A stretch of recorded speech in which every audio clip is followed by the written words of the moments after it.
Here we go, ladies and gentlemen. We are back. Happy 2026. It's I Love You Say It Back, the podcast. Regular season's wrapped up. Let's go.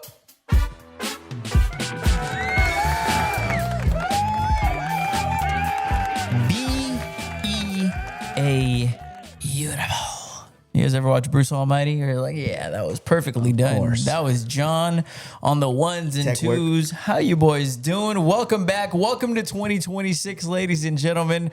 We're starting the podcast with a football episode rather than a regular normal episode, but that's just the way the calendar works out. How you guys doing? How was your New Year's? Doing great. Amazing. Happy New Year, everybody. Everybody listening in. Wishing everybody a wonderful 2026. Feeling good and looking forward to this new year. Yep, good New Year. Happy New Year, everyone. Happy holidays. Time to lock back in for 2026. Real quick, I want to remind you, please subscribe if you are, New Year, same old shit. If you're listening on Spotify, hit that subscribe, hit that follow button. Same on Instagram at ILY Say It Back Pod. I'm at Vic D Radio. John Anthony XIX. Pre_13 Yeah, same on Instagram. Pre_ sing13. My bad. And then also on YouTube, our YouTube channel. Check that out. Going to be doing and looking to get more active on that. So please hit that follow, subscribe button. And let's have some fun, man. I'm excited. First year of 2026. I got to be totally honest with you. Even when I was doing radio, and I did that for years and years, and I took like a vacation, I would come back and I'd be like, what the hell am I doing? It took me like a show or two to get back in the groove. I don't know if you guys are feeling the same way. No, I actually feel more comfortable with each episode that I do. I feel more loose. I feel, Vic's a pro here. The motherfucker natural. Vic's a pro. Me and Vic are the rooks. But with each episode, I feel more comfortable behind the mic, more comfortable speaking, and just trying to be as natural as possible. So, yeah, I already forgot my Instagram handle, so that's how my year's going. PP or Little PP at under 13. Let's move on. No, actually, I'm glad you brought that up. I didn't think to ask this, but let's talk about this. We just wrapped up week 18. We are going to be talking about week 18. You guys had never done any kind of podcasting, any kind of anything like that. Preet, we'll start with you. What from week 1 to week now? Talk to me about what's changed. What you felt comfortable with? What you did what you didn't expect? What surprised you? Talk to me. Yeah, it's crazy. I mean, you made it kind of easy for us because I always say this when you watch a podcast, you don't know how tough it is to control the whole situation. So you make it easy. Like anybody can go start a podcast. It'll be if we did it like 3 newbies, it'll be a lot of now you talk. But you know what I'm saying? You got it. I feel like anybody can come in and lock in with you because you do it you lay it out. So, it makes it easy. You make it easy. Right. So it wasn't tough, but obviously you get nervous. Like, damn, I've never done this. I wonder how it's going to be. And you're like, damn, I wonder, if it's going to be pressure, like all eyes on you and what are you going to do? But I feel like you got it. You guided the whole situation. I feel like the thing with doing podcasting or anybody who's not doing it, or you almost have to get to a point where you forget that the video the camera's going and that the podcast. Because if you think about this, what we do before this, what I consider the prep. Think about the conversations that we have out there. It's nothing. So it's almost like I want to recreate that in here. And I think at the beginning it was like, yeah, whatever. And then every week has just gotten more and more comfortable. And then we learn each other. You know what I'm saying? I don't know. It's just, I feel like you said, we don't even, the camera is there, but I feel like we did a good job really quickly, getting over that. It's just talking to your boys, normal conversation. So. What about you, John? Same question. I was just about to say what you said. Just forgetting the camera's there. Me with the mic, I feel comfortable behind the mic, holding it, talking to it, speaking, but the uncomfortableness in the beginning was the camera. I don't really like being on camera, in general, but I guess when I speak and I forget that it's even there, or don't even mind it, or just become used to it, I think that's when I felt like, all right, we're good. But yeah, to Preet's point, Vic does all the background work. He sets us up for success, and even just throughout the whole last 18 weeks. Just setting us up with the right questions, the right conversation to keep the momentum going.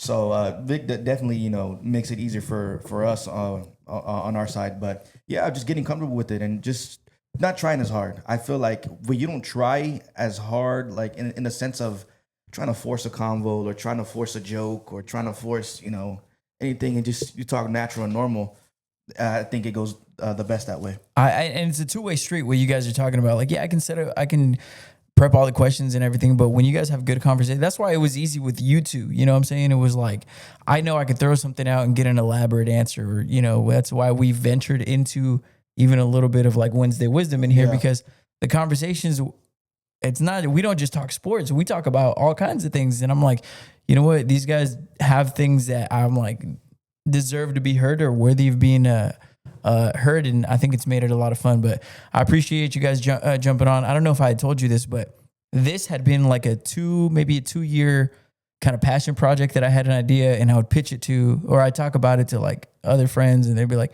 nah, I don't really feel like it. I'm like, And it was just kind of like shut down. And I was like, I'm doing it this year. I'm like, if I got to do it alone, I'm going to do it this year.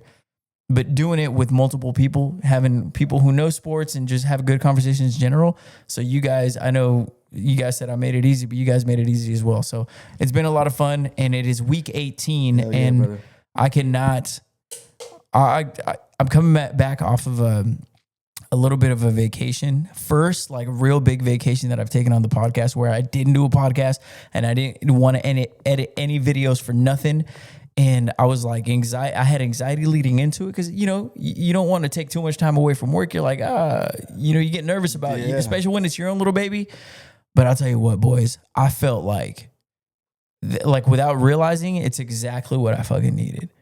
Doing the 2 episodes of the podcast, it was starting to kind of like kill me, and like in a way where it's just like a little burnt out more so than it's just like I'm just kind of over it. But we made it to week 18, and what'd you guys do for New Year's, John?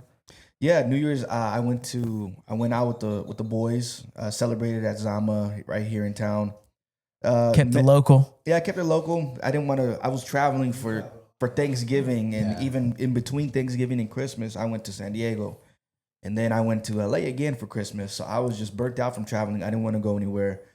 Stayed in town, went to Zama, and then after I went to my boy's house, and then that was it. Called it a night. I went home, woke up with no hangover, and that's how I wanted to come into the new year, and just clear-minded and ready to get back to work. I've been off for about a month now, so damn, that feels good. So I'm trying to get back into the swing of things. Yeah. What about you, Preet? Yeah, and I was saying I went to Ventura for New Year's, just a day, like one day, not one day, but went for one night. For a date? One night. Okay, yeah, okay. Noted. No, for later. I heard. No, I'm saying I make sure I didn't hear anything. I didn't want to make sure it was in here. For later. Okay. I went to Ventura, bro. Weather. Well, no. Hold on. A very important thing. You forgot to mention you went out there for a date, a birth date. Your birthday. By the way, happy birthday, Preet. Appreciate December 30th. We were in studio, but happy birthday to you. No, thank you. Yeah, celebrated in Ventura. Yeah, a little birthday / New Year's celebration. My birthday usually I stay at home. Like I stayed at home. I like being with my family on my birthday, so that was cool, perfect. And then went to Ventura. Weather was amazing, bro. Ventura is one of my favorite places. I love Ventura too. It's supposed to rain, but it didn't rain at all. It was sunny. You could walk everywhere downtown. We stayed downtown, so walk everywhere. Went to the beach. It was dope. Great New Year's. To me, as long as everyone gets to their destination safely and back home safely, that's perfect New Year. So totally random, but talk to me about having a December birthday and how much that sucks. Bro, I'm so dead ass, especially end of the year, like after Christmas. Like when you're younger, it affects you a little more because you're waiting for your like special day because everyone you get all the attention and stuff. But now we get older, I don't mind not. I remember even like a couple years ago, I was like, oh, it's my birthday. My cousins are gonna hit me up. They're gonna want to do this. They're gonna want to do that. Now everyone just happy birthday text. I'm cool with that. But when you were younger, for sure, bro, because you're celebrating other people's birthday. Everyone's kind of gassed out by the end of the year. So you're broke. That's an expensive time of the year. And then people tired of celebrating shit. Yeah, bro. People are like, man, I got to get you a gift for Christmas and your birthday. So that my brothers always let it be known here. Like everyone forgets his birthday. Don't worry. So yeah, but now it's get the 2 for 1, you get the 1 for 2. Yeah, The opposite. Yep. It's for your birthday and Christmas. Here you go. But I think it's good. It works out. In the beginning, when you were younger, it's a little, you're kind of like, oh man. What's funny is for my brother, his birthday is December 22nd. Oh, so he boy. has it even worse because it's right next to Christmas and right before. So the Christmas tree is always stacked with presents, and my mom would be like, "Okay, pick one out." Like, pick one of your Christmas ones for your birthday. Presents out. Yeah, bro. And he just go pick the one that looks like a game. And I was trying to tell him like, "Hey, go get the one that looks like a game so we can play PS3 game, PS2 game. Go get the one that looks like the big ass doll, the blonde with the big butt right there." Get that one for me. No, but I know my sister's a December 31st baby. So growing up, I was always empathetic of the fact that people would bundle the, oh, here's your gift, and it's like, okay, thank you. A lot of people forget, bro. It's crazy.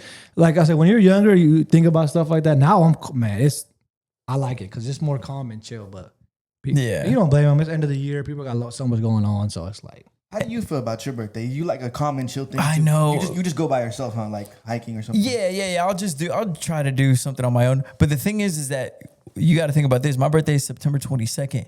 I consider our fantasy football trip, which is always early September, I consider that part of my birthday. Like, kind of the birthday celebration, getting the boys together. We're in a new city. We're doing all that. So by the time that my birthday comes, I'm just like, first of all, it's expensive. So I'm like, I'm chilling. I'm looking to do something. Together. Yeah. It's just whatever you make of it, man. You for yourself, Birthdays, you can decide. Yeah. Birthdays are so funny too because there are a lot of people.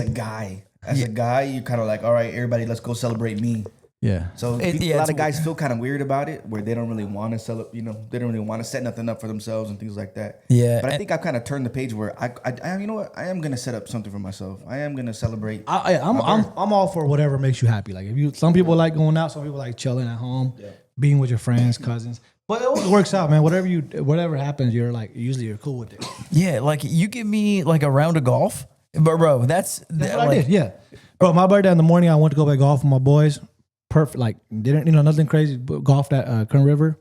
Went to work. Oh, I know. Afterwards, we went to. You were out of town. Where were you at? Oh, I was in the mountains. Okay. But no, that day, I just so happened to see all my golf friends.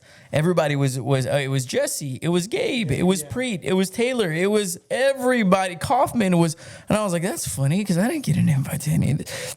But hey, that's besides the point. We're talking about celebrating you.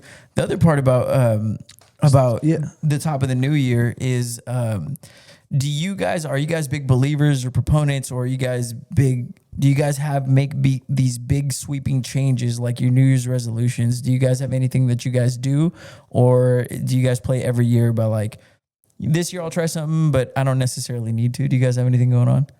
I am big. Well, I'm not big on it, but I do like that people do that. And I hate. I cannot agree more. I hate people that hate on people trying to do new or different things. Usually to improve their health, they're getting the gym, they're doing 75 hard. 3 to 6 weeks, yes. Yeah, for 3 to 6 weeks. But my thing is, let them. No, I'm a big play make believe. I think that's cool. Yeah, I think everyone should have. Only my advice want to be like smaller goals. Instead of being like attainable goals. Yeah, man. Don't be like, I'm gonna go to the gym every day this year. Like, do a month, do a week, twice a week. That's mine. Mine's 4 a week and eating clean. Mine's that's like, it. I don't know, simple, easy, attainable. I'm not doing no 75 hard. I can't do that. Bro, that's very, very hard. If you're not doing it exactly. To go from not working out at all to 75 hard, it's not realistic. No, I like small goals, and we're all pretty fit, and like we've been playing sports all our life, so it's a lot easier for us to do stuff like that than other people. Like, it's tough for like a person that's way out of shape to go, So I respect to make the big sweeping change. I love seeing people that try. That's cool. Even if it's for a day, exactly. a month, I like whatever. Seeing people try. Because this year it might be for a week, next year it might be 2. But for me, I know we didn't talk about like what our New Year's goals are, but like, well, that was gonna be my next question. Yeah, like small goals. Like for me, like I don't want to drink this whole month. Like I know they do a dry January, but that's just I drink on the fucking first. I had a beer, but just for myself. And then gym wise, obviously, like I want to try to go 3-4 times. I think that's obtainable goals, like small goals. I'm pretty fit. I'm not gonna say I'm gonna go to the gym, 25 times a month the rest of the year. If I don't, it's a fail. But I think small goals is cool. What about you, John? What? Do you have any? What's your New Year's resolution if you have one? Mine is 4 times a week. 4 times a week and eating clean, and that's 4 times a week going to the gym. Okay. 4 times a week, go to the gym. 4 times a week, and then eating clean. That's pretty much like not eating, at like 2 a.m. meals, not eating junk food, like bad fast food. If I do, it'll be like a rice bowl or Panda Express or something like that. So just eating clean. Panda's fucking horrible. Panda Express is actually pretty good, and it's very low calories too. So yeah, if you depending on what you get, like you get like just chicken and stuff. Yeah. No, you could get like 5 things for like under 500 calories. God damn. Every place, they have things like that. But that's kind of what I mean. Can work on your bowl comes out and it's just like a little teacup. They give you a fortune cookie. Here you go. Bye bye. I'm telling you, y'all 200 calories. You can get. What about you? What about you, Vic? I like people to close my. I like people that try, and it's cool to try. I hate people that want to knock people for trying things. It's like that to me is lame. It'll be the worst out of shape people the worst people out of shape like, oh, everybody's gonna be at the gym now. Motherfucker, you're not gonna be at the gym. Right. Why do you care? Exactly. Why do you care, bro? I'm not going because everyone's going, so that's why I'm not going. Well, look at all these people here. Shut the fuck up. What about you, Vic? What you got? So mine is more so in the like sleep. Trying to fix my sleep situation. And I'm not gonna lie to y'all, I'm fucking crushing. I'm like every day, I've been since I was in the cabin, since I was in Yosemite, bro. I was going to bed about like 9, waking up like at 6, 7, 8, 9, like feeling refreshed. And I got home the last 2 days, last 3 days, I've been going to bed like at a pretty decent time, like a lot earlier than normal. I've been doing good, but I also haven't been doing the podcast. The podcast is the thing that keeps me up. So we're recording early today. I'm gonna try to. That's something that I for sure got to work on. And the other thing is trying to do more like home meals, more home meals. I work out enough. I run enough. I do all that stuff. But and I've been consistent. Last year I had a goal of running 100 miles every single month. I fucking hate running. Like, I hate running, dog. My goal is to do like 0 miles this year. I won't, but that was like a challenge that I had for myself, and I did it, and I proved that I could do it. I don't feel like I need to do that anymore. I'll run when I want to, when I feel like it. No running goals this year? Yeah, no. He has a punishment for my fantasy football league. Oh, that's the only one. He's got to run 13 miles, so half a marathon in a onesie. So that's hot. And that came in already, so I got to give it to him, and he has to run. Is it gonna be like a thong onesie? He'll be trying it on after the show ends today. Onesie. It says, like a singlet. A singlet, yeah. It says I suck at fantasy football on the front, and then it says loser on the back. All right, that's whatever. But anyways, so yeah, those two things. But yeah, New Year's resolutions and yeah, so it's good. Let's make it. You know what we should do next time we get together? See if we have New Year's resolutions for like our podcast, like our personal, like outside of. See if we can think of anything. I just thought about that right now. Well, you wanted to do the focus on YouTube a lot more this year. You said that last YouTube. Right. You said that a couple shows ago. Yeah, that's a big one. Yeah. But anyways, let's get into our show. I know we spent some time on there, but I don't mind. Top of the year, I think these are things that are fun to talk about, and everybody's having these conversations at work and all these things. And also, last thing, the other thing is just continue to grow this. Like, I have ideas and kind of a not a major overhaul, but I'm trying new things with the podcast. It's like a different strategy, you know? Mm-hmm. So that's going to involve social media. That's going to involve the guests that we have on here. That's going to involve like planning differently and all that stuff. So, and just collaborating with more businesses and more things like that. So we got some exciting coming up on Thursday. So I'll, keep it posted to our socials. Excited about something that's going to be happening. So we'll keep you updated as that goes along. But regular season is wrapped up. Week 18 wrapped up. We are watching the Steelers game, which is the final game. This is kind of crazy. Final game of the regular season. What is it? Game 256, 254, something like that. The final game of the regular season. Next game that we see is going to be the playoffs, and it's going to be on Saturday. And we have a couple recap. We don't have there was a lot of games that only mattered for seeding, but the games were boring. The games were, you had starters sitting. Yeah, a lot of meaningless games. Yeah. So we don't have to touch on all of them, but I did want to start at least in chronological order. 2 games on Saturday that did matter. The Bucks at the Panthers, Bucks 16, or I'm sorry, it was the Panthers at the Bucks. Panthers 14, Bucks 16. The Buccaneers needed to win that game in order to keep their playoff hopes alive. However, they ended up, it didn't matter because part of it was out of their control. Yeah, the Falcons won today, meaning that the Panthers advanced. So it was all for nothing, but at the time it meant something. Panthers advanced, and I don't know who the hell saw Bryce Young, that offense, and the Carolina Panthers winning that division. In fairness, it was an under 500 record. It was an 8-9 team. We've been here before. Everybody gets furious, but do you guys have any issues with teams that are under 500 winning their division, getting a home playoff game? That's what pisses people off. They're like, you're being rewarded. Meanwhile, the Lions are going nowhere. They're staying at home, and they had 2 more wins. Yeah, and Panthers are playing the Rams, so it's crazy. I mean, they're gonna get theirs. I don't know. Rams kind of look a little. I don't know. For me, I don't have a problem with it. I don't have a problem with it because sometimes teams get hot at the end, and that's when it makes it interesting. Where you start off, maybe they start off bad, and then they've won the last 5 games. Then they got momentum going into the playoffs. Then they play spoiler to a team like the Seahawks, and they knock them off. Yeah. And then it's one and done. Anything can happen.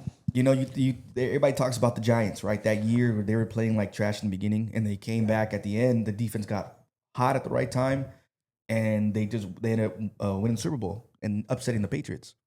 And teams like the Eagles, when Nick Foles came in and did his thing. So to me, I think that's what adds to the drama. Does it happen every year? No, but when it does happen, you're kind of like, what the hell's going on? Yeah, and it makes great, great football cinema.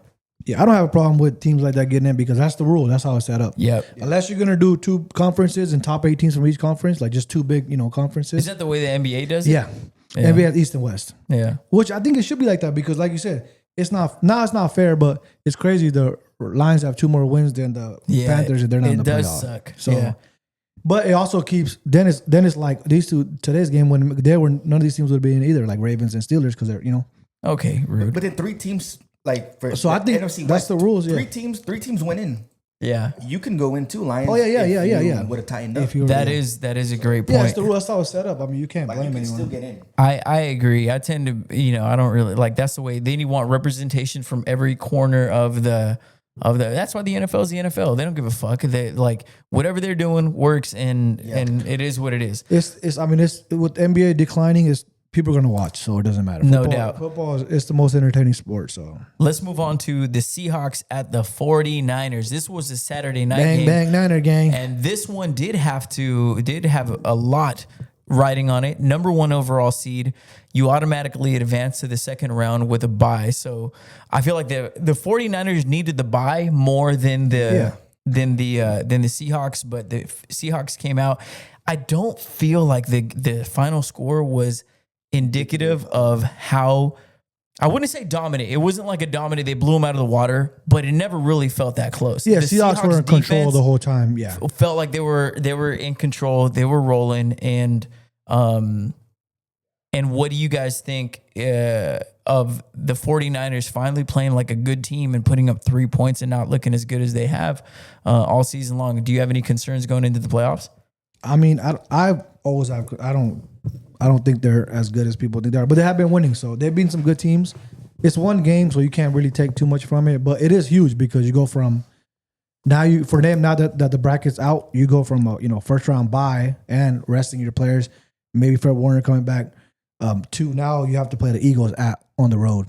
So it's a crazy. I don't know if I got or like this is AI or is that a real video of no Fred Warner doing the karate and stuff? No, that's climbing this. That's that's like a parkour dude. He looks like him. Yeah, I was like, that's too much. He would not be climbing that with no kind of safety net or something. Yeah. But yeah, no, I don't. Only thing that I took from this game is Seahawks defense is legit. Niners defense look good too. So I got to give them a little bit of props to their defense. I will say, they're overperforming for their talent because they're beat up everywhere. Yeah, so that's coaching, man. Coaching and the scheme. So, but, I mean, Purdy back to reality. We knew it was going to happen sooner or later. They're getting ready for playoffs. They're going to do what they do in the playoffs every year. Back to reality. I will say it would have been insane if you think about what would have happened if the 49ers would have won.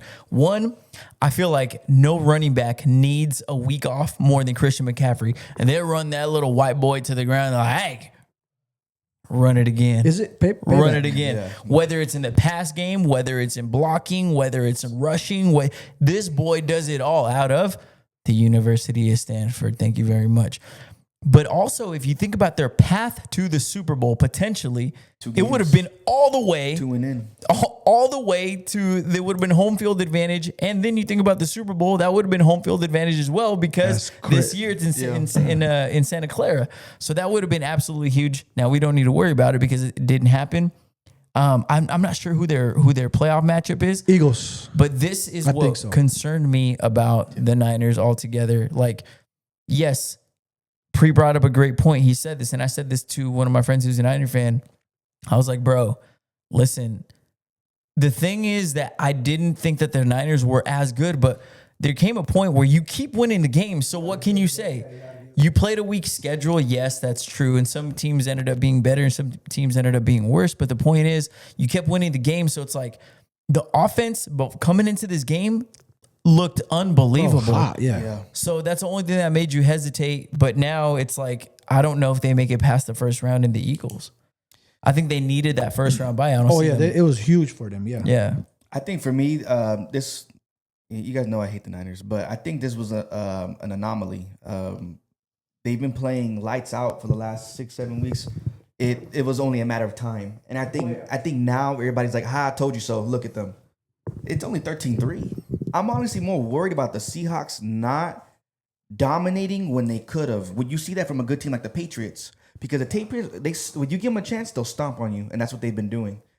The Seahawks should have had like at least 25 points. Yeah, I just feel like they were playing a little more safe. Yeah. They're playing safer too because they had their thing was let's just win. They went for it on fourth down the first drive. Yeah, that was crazy. So my thing is they left a lot of meat left on the bone, and I think if that goes back to giving the Niners respect for their defense. I'm just saying, if they meet up again, I don't know if I'll take the Seahawks.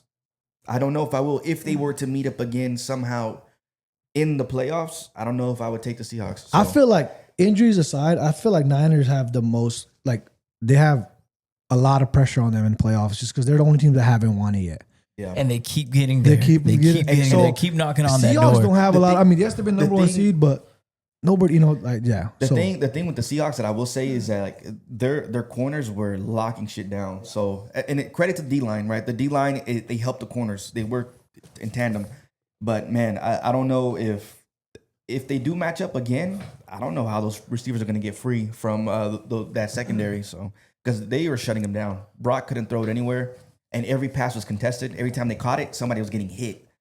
So right there, yeah, it was a tough game for the Niners. Let's see if the Seahawks keep it rolling. So they got the first round bye, and that should. They're chilling. Yeah, they're chilling. So. I quickly want to touch on this game because this is the last game of the season. You see me, I'm wearing my Steelers. We have it on right here, right now. It's just on silent, so you can't hear it or anything. But obviously, this game means everything for each one of these two teams. The Steelers get in, the Steelers win, they get into the playoffs. The Ravens get in, the winner gets into the playoffs, the loser goes home. That simple. That's as good as it gets for the final game of the regular season. Here's where I stand on this, and we're each gonna get our chance to talk about, like, kind of review and recap our own team in the season.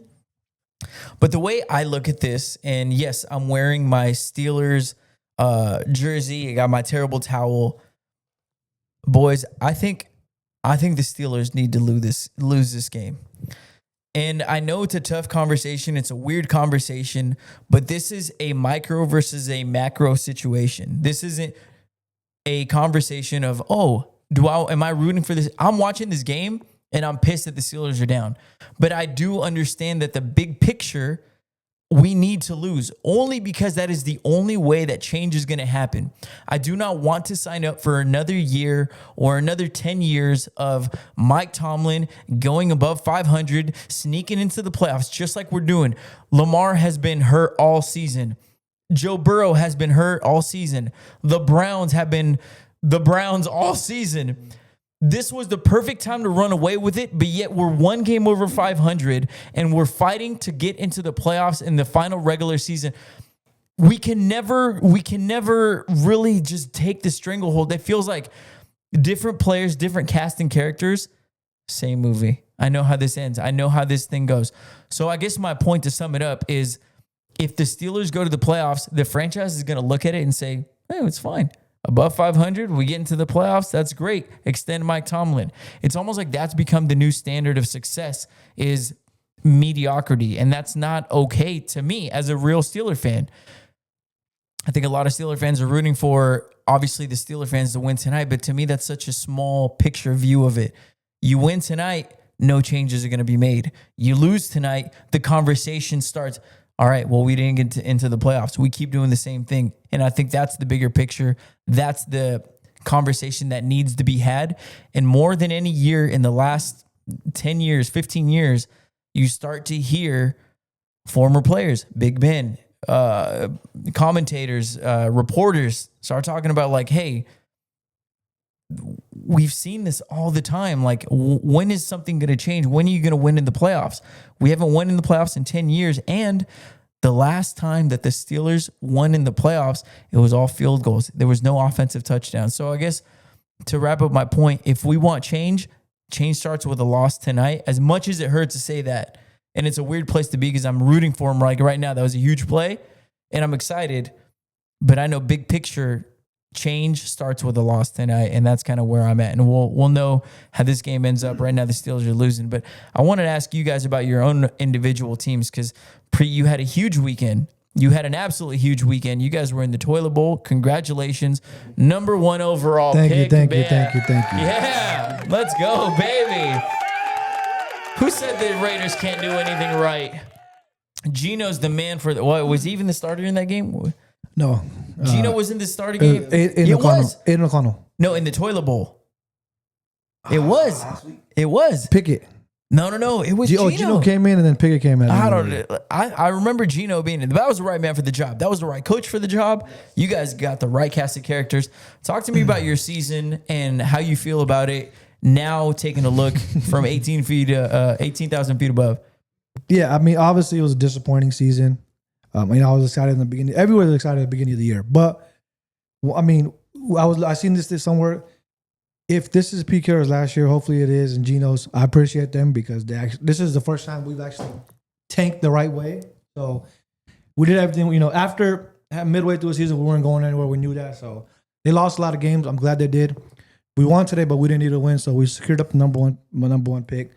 Now, I don't think they need to try to be too smart, outsmart themselves, which they try to do every year. I think you go take Mendoza, number 1, and then I say trade Max Crosby, trade him, get some picks. Absolutely, it's time for a fresh start. It feels up to me. Get Mendoza, and then the other 2. First 4 rounds, Mendoza and at least 2 offensive linemen, and then you just build around him. Everybody that's aging on our team that's good, which is not a lot of people. Trade him. I can't think of one except Max Crosby. Yeah, ask him where he wants to go. Get rid of him. Bring in a younger coaching staff. I think the years of, like you said with Tomlin, the defensive minded coaching staff, that shit's done, bro. That just like how the NBA shifted, all that's done. Like the defensive minded stuff is, you could obviously you can win games and go to Super Bowl with defenses and stuff like that, but you need offense. So it starts with your coaching. If your coaching staff and your coordinators don't know how to call like exciting offensive plays and score the ball, then you're never going to win this league. Absolutely. I don't care who you are. Even Texans, they got a good defense, but they still have to score 25, 30 points to win. Seahawks, same thing. Seahawks they're the best defense, top, even Denver, bro. You look at their defense, they have a top 3, 4 defense, and then you look at the offense, they're scoring 20, 30 points just to win. Perfect example, Browns. They've had a top 5 defense, Oh, yeah. in the 7 of the last 10 years. Myles Garrett, nasty. And then you look at the offense that scored 10, 13 points and they're winning 4 games. Yeah. So all that Absolutely. defense, all that defensive shit needs to go out of the window as far as coaching goes. I think go get a young coach and just rebuild. So real quick, any coach that you have your eye on? I would not really. I mean, it's just gonna be like, I don't have no like sort of coach that I want to get, because I think it all depends on the GM if we keep our general manager, because he gets a choice in it, and then obviously the quarterback we get. So because that's what happened with Ben Johnson last year. He didn't want to go there because we didn't have a quarterback. Yeah. So it's gonna depend. Anybody young, anybody from like Sean McVay, like that tree where they're offensive minded, get them in here. Pick best available in the draft every time now. Don't reach for any bullshit. I think we don't get cute with it. Yeah, we know we're not that type. We're not. You need help everywhere. Last time our last 2 best available picks were Brock Bowers, and then we took Josh Jacobs a couple years ago. And those are the only ones that worked out. So What about you, John? Cowboys fan? It. Yeah, but to close on Preet, I think you having Mendoza now will make you attractive to get a coach. There you go. I love his last name, dude. It just feels nice to have it, even though he's Cuban. Raider Nation. I love Fernando. No, for me, Cowboys, man, you know, our offense was lights out.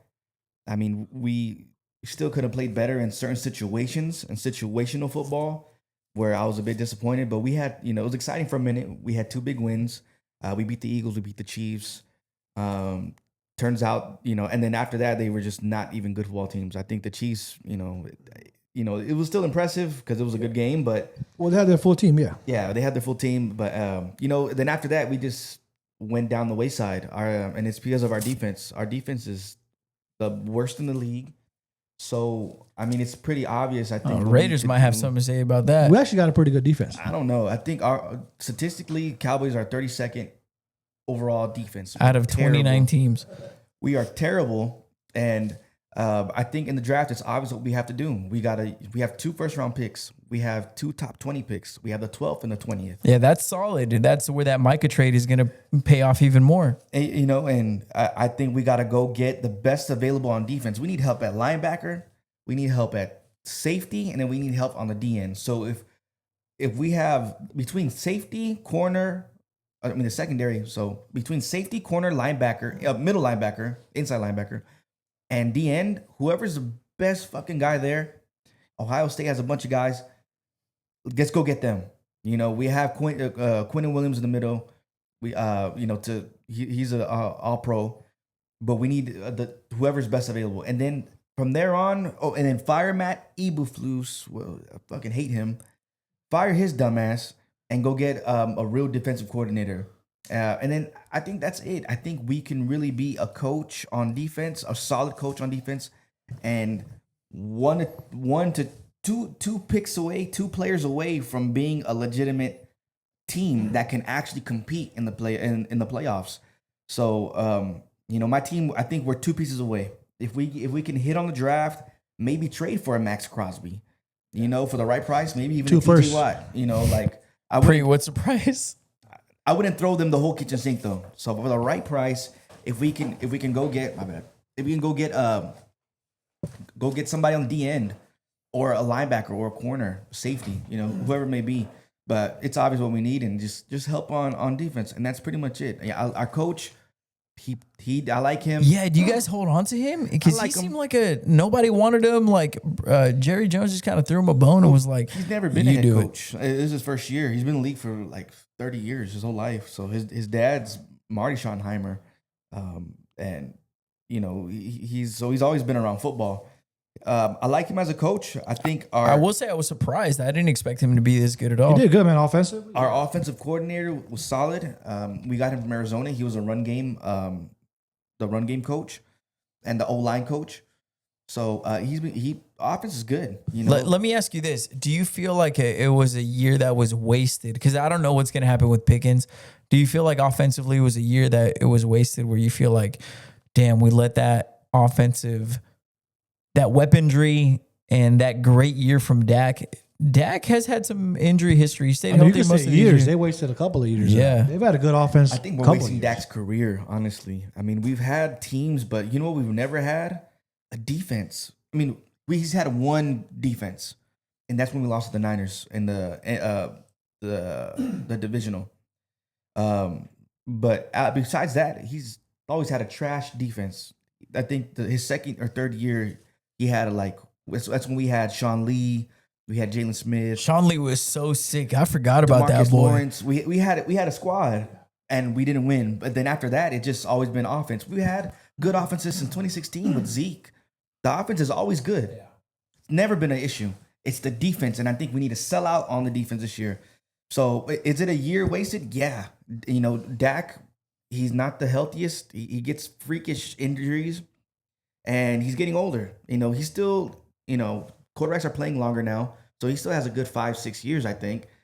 But playing at this level, I don't know how long we're going to get him. So, yeah. It's tough to put everything together, man, because you have to have rookie contracts. You got to have, a good coach, a good quarterback. Yeah, and that's the thing. And the NFL is a hard league, man. I always say that, bro. It's so hard to win. Super hard, and everybody hates their team. It's like, oh, the Patriots suck, and now they're good, and then next year they could play like shit. The Chiefs, kingdom, and then now who are they? I don't know. What's their identity? What do they do? It's so tough to win. It's a tough league, and there's only one winner at the end. So I want to talk to you guys about the division winners because all of them have been figured out. And I just want to talk about the year of NFL in 2025 as a whole, because to me, I don't know if you guys feel the same way. This was one of the craziest years. I'll tell you what, I actually had a good year gambling, but the last 2 weeks, 2 weeks, bro, I feel like I can't buy a win. I can't it's just been absolutely insane. I've been saying this for the last couple of years. The betting has been impossible now. And it all started when Vegas got involved with the NFL, with the NBA. Obviously, every time somebody loses, you say, oh, it's rigged. But it's not a coincidence that it got harder. Now it got harder. For sure, bet something that's looking good for the whole game, something always happens at the end. That wasn't happening before. You take an over, and they have, 30 points at half. You're like, all right, cool. 90% of the time it's going to hit. Now, these days, it's crazy, bro. They don't run the rock. Yeah, it's crazy. Much betting has been. Technology's advanced. Yeah, and NFL's been crazy this year. So you don't think they're using I guess more so my question is looking back at the 2025 season, what's your big takeaway? Is it now we're talking about it? Is it changing of the guard? This is where we're seeing the teams that we didn't expect prove to be legitimate teams. I think we're all surprised by the Texans. I know I sure as hell am surprised by the Jags. Is it things that we didn't expect that we're so trained? You're like, no. The Chiefs are going to come back. The Chiefs are going to be that. And now it's like, no, they were never that good from the beginning, but we were so used to seeing them win and always prevail that we're like, it took this year to kind of, now we can go into next year and be like, no, the Jags are for real. Who knows what the hell's going on with the Bills, with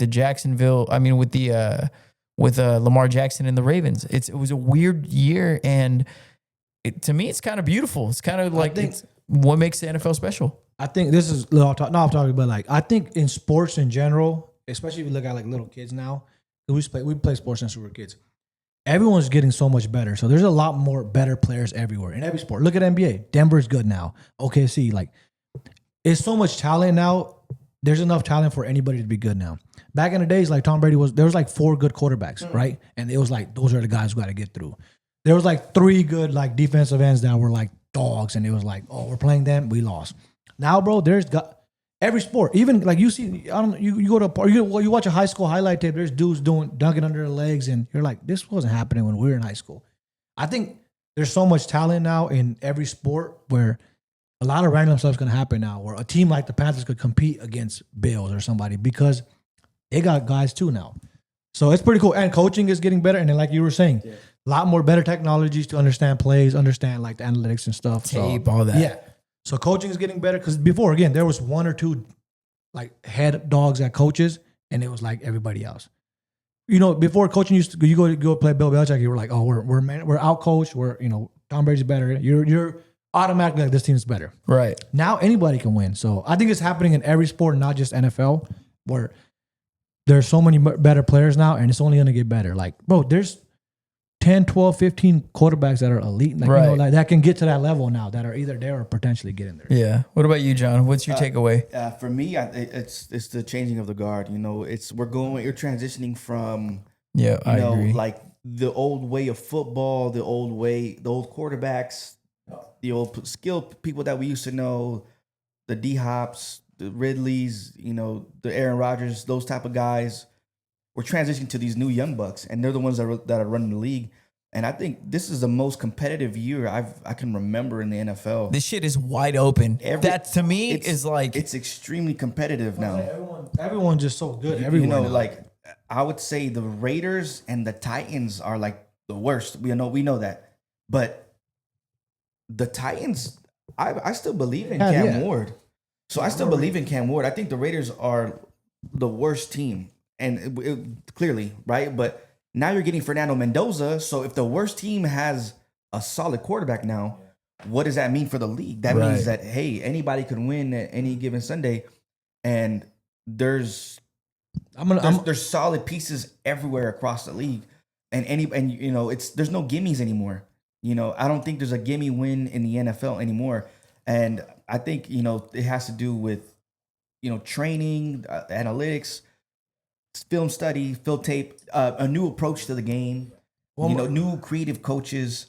You look at a Kyle Shanahan, you look at the Mike McDaniels, they're little renegades doing things, differently, and they're having success with it. Even against all odds, sometimes when they have injuries or their guys go out and this and that. One more thing, and every sport again, I think spending money too. All these owners are like money in general in the world, there's a lot more of it. Right. Like Jacksonville's spending money now. They never did that. Panthers are spending money now. Texans, these are teams where they weren't doing that. Now they got money to spend too. So it's evening out. Like you said, it's wide open.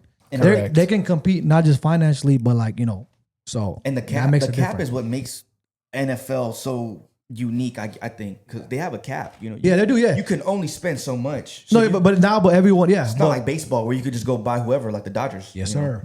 But if you can do it, then everybody can do it. Exactly. But NFL is different because this is what you got. Make it work. So that's why coaching is very important. Schematics, very important. Matchups, very important. So.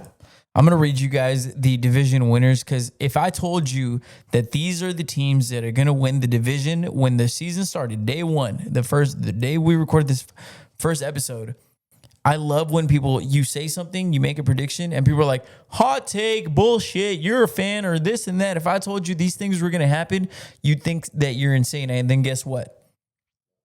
Give you an example right now. NFC North, the winner, the Bears. They were probably, people were like, okay, first year with Ben Johnson, there's going to be a learning curve or whatever. They went out, had one of the best seasons of the entire league. They win the North with the Packers in the division, with the Lions in the division, with the Vikings in the division, who are still a talented team. They just, their quarterback situation's messed up. They went 8-9 or something. Yeah. Yep. And then if I told you, even the Seahawks kind of surprised me. I didn't expect Sam Darnold to be as good as he's been. And then that whole team is just stacked. That defense is just filthy. The Eagles, repeat champions of the NFC East for the first time in what's it been like? To me, that's one of the craziest stats that we had a repeat 25 years, something like that. 20 years. And then if I told you that the Panthers are going to win their division, you'd be like none of this makes sense. And this just gets back to the point where it's like, this year's so wide open. Who knows what the hell's this is going to be one of the greatest playoffs potentially that I've ever seen. To me, for sure. It's crazy. It's like, to me, this is the year that the Bills must take advantage. There's no Mahomes. Potentially, there's not going to be a Steelers or Lamar Jackson. Who the hell? I don't trust the Broncos, whatever. And then going over to the AFC, these are the division winners. The Broncos, no longer the Chiefs.